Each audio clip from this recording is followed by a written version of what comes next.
Perna Gaxi. Kalian Lehot Orang Kebingangum. Pada suatu hari, Dan ada temannya sedang membuat tugas.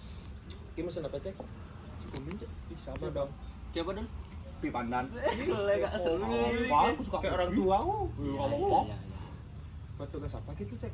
Gue bikin kutipan bibliografi nak. Kita ngerti?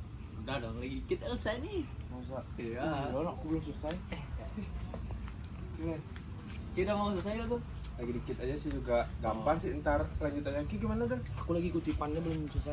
Ini aja contohnya. Oke, nanti kita bisa gini Bantu ya. Oke. Dan Gung De pun menghampiri temannya.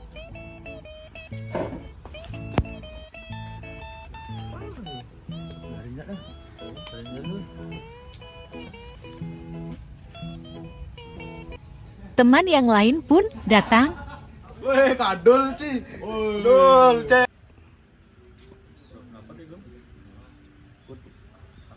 Aku juga bingung tugas apa namanya biografis ya. Oh, kutipan dan bibliografi. Ya, kayak itu dah. Itu kutipannya. Oh, mana lah Gum? Lihat Gum pepitnya Gum. Kutipan merupakan bagian dari pernyataan, pendapat, buah pikiran, definisi, rumusan atau hasil penelitian dari penulis lain sendiri yang telah terdokumentasi, serta dikutip untuk dibahas dan ditelaah berkaitan dengan materi penulisan. Atau kutipan adalah pinjaman sebuah kalimat ataupun pendapat dari seseorang pengarang atau seseorang, baik berupa tulisan dalam buku, kamus, ensiklopedia, artikel, laporan, majalah, koran, surat kabar atau bentuk tulisan lainnya, maupun dalam bentuk lisan, misal media elektronika seperti TV, radio, internet, dan lain sebagainya. Tujuannya sebagai pengokohan argumentasi dalam sebuah karangan. Fungsi kutipan. Yang pertama sebagai landasan teori, kedua penguat argumen atau pendapat penulis, ketiga sebagai bukti untuk menunjang pendapat, keempat penjelasan suatu uraian. Jadi pada dasarnya fungsi kutipan adalah sebagai landasan teori dan bukti untuk memperkuat argumen yang disampaikan penulis. Jenis-jenis dan teknik menulis kutipan. Kutipan langsung. Kutipan langsung adalah pinjaman pendapat dengan mengambil secara lengkap atau persis kata demi kata, kalimat demi kalimat dari sumber teks asli. Kutipan langsung terdiri dari kutipan langsung pendek dan kutipan langsung panjang. Kutipan langsung pendek, cara penulisan kutipan langsung pendek, kutipan 4 baris atau kurang, dikutip apa adanya, diintegrasikan ke dalam teks paparan penulis, jarak baris kutipan 2 spasi sesuai dengan jarak spasi paparan, dibubuhi tanda kutip, sertakan sumber kutipan di awal atau di akhir kutipan. Jika berbahasa lain, asing atau daerah, kutipan ditulis dimiringkan. Jika ada kesalahan ketik pada kutipan, tambahkan kata SIC dalam kurung, di kanan kata yang salah tadi. Jika ada bagian kalimat yang dihilangkan, itu ada di awal atau di tengah kutipan, dan 4 titik jika di bagian akhir kalimat. Kutipan tidak langsung. Kutipan tidak langsung adalah suatu kutipan yang menyajikan gagasan orang lain dengan cara menyatakan kembali gagasan tersebut dengan kalimat atau gaya bahasa sendiri. Cara penulisan kutipan tidak langsung adalah identifikasi sumber yang akan diambil intinya. Baca dengan seksama dan pahami maksud dari sumber tersebut. Ambil inti atau ide pokok dari sumber tersebut dengan bahasa kita sendiri.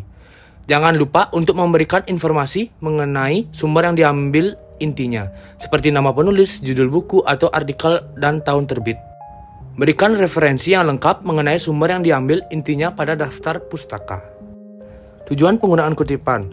Yang pertama, memperlihatkan kepada pembaca materi yang digunakan. Yang kedua, mengkaji interpretasi penulisan terhadap bahan yang digunakan. Yang ketiga, mencegah penggunaan bahan tulisan orang lain sebagai milik sendiri. Yang keempat, menunjukkan bagian atau aspek topik tertentu yang akan dibahas. Itu kan kutipan udah ngerti ke? Udah. Ini sekarang kalau bibliografi ngerti ke? Belum ngerti.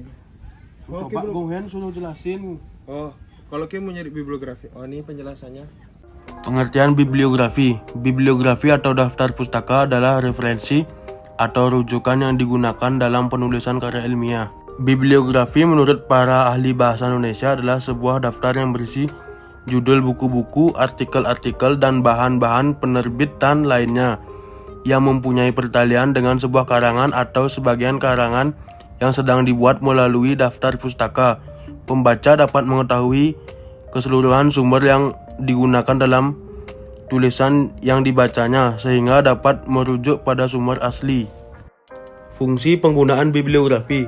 Pertama, untuk memberikan informasi bahwa pernyataan dalam karangan itu bukan hasil pemikiran penulis sendiri, tapi hasil pemikiran orang lain yang penulis. Kedua, untuk memberikan arah bagi para pembaca buku atau karya tulis yang ingin meneruskan kajian atau untuk melakukan pengecekan ulang terhadap sumber aslinya. Ketiga, untuk memberikan apresiasi atau penghargaan terhadap penulis buku atau karya tulis yang dirujuk terhadap hasil karyanya yang turut menyumbang peranan dalam penulisan karya yang tulis yang kita tulis. Jenis-jenis cara penyajian. Jika dilihat dari cara penyajiannya dan cara mendeskripsikannya, maka jenis-jenis bibliografi dibagi menjadi dua macam sebagai berikut. A. Bibliografi deskriptif. B. Bibliografi evaluatif. Berdasarkan cakupan. A. Bibliografi retrospektif. B. Bibliografi current. C. Bibliografi selektif. D. Bibliografi subjek. E. Bibliografi nasional. Penyusunan. 1. Identifikasi sumber informasi. Identifikasi sumber-sumber informasi yang digunakan dalam karya tulis seperti buku, jurnal, artikel, atau website. Yang kedua, kumpulkan informasi. Kumpulkan informasi yang dibutuhkan mengenai sumber informasi seperti judul, pengarang, penerbit, tahun terbit, dan nomor halaman jika relevan. Yang ketiga, format pengutipan. Tentukan format pengutipan yang akan digunakan seperti format APA, MLA, atau Chicago. Setiap format memiliki aturan yang berbeda. Jadi pastikan untuk memilih format yang tepat dan mengikuti aturan yang telah ditetapkan. Yang keempat, tulis bibliografi. Tulis bibliografi dengan mengikuti format pengutipan yang telah ditentukan. Pastikan untuk mencantumkan semua informasi yang dibutuhkan, seperti judul, pengarang, penerbit, tahun terbit, dan nomor halaman. Yang kelima, periksa kesalahan. Periksa kembali bibliografi yang telah ditulis untuk memastikan bahwa tidak ada kesalahan dalam penulisan dan format pengutipan. Yang keenam, susunan dengan rapi. Susun bibliografi dengan rapi dan sesuai dengan aturan format pengutipan yang telah ditetapkan. Ini bibliografi. Ya, Udah ngerti ke sekarang? udah ngerti. Ternyata gampang. Bang, aku udah ngerti semuanya.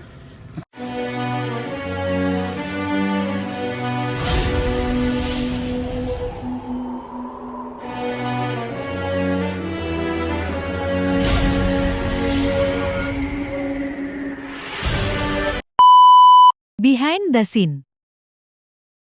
Hanya dipegang nih anjing. 1, 2, 3. Bo. Bom mulai. Bo. Cuma campur. 1, 2, 3.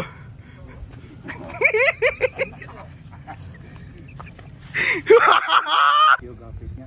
Ya.